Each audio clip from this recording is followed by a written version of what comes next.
જોગીનું રૂપ ધારણ કરી મહાદેવ ભગવાન ભોળોનાથ છે એ માँ યશોદાના આંગણે આવીને કહે છે કે કन्हैया का दर्शन करना है અને માં કહે છે કે જોગી બાબા તમારે જે કાંઈ જોઈએ હું તમારા ચરણોમાં મૂકી દઉં પણ મારા કનૈયાથી તમે દૂર રહ્યો, કાનુડાથી દૂર રહ્યો, કારણ કે એ કનૈયો તમારા વિકરાળ રૂપને જોશે ને તો એ ડરી જશે, એ ભી જશે અને એટલે તમારે જે જોઈએ હું તમને આપી દઉં. અરે સોના ચાંદીના થાળ તમારા ચરણોમાં મૂકી દઉં.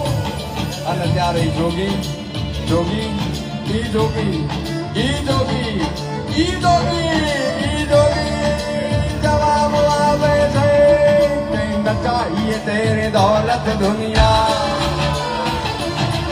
अरे न चाहिए तेरे दौलत दुनिया और न कंचन माया. अपने शाम का दर्श करा दे मैं दर्शन को आया.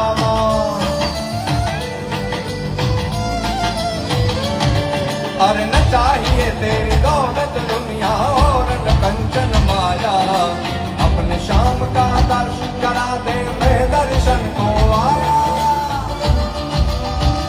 नगर में जोगी आया, नगर में जोगी आया, यशोदा के घर आया, यशोदा के घर आया, के आगे अलग लगाया.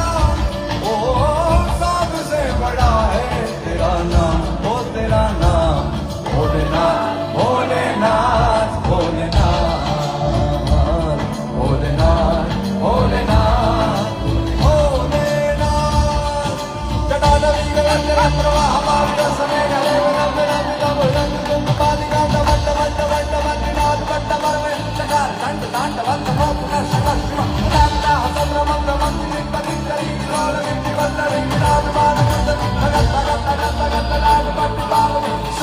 Shekara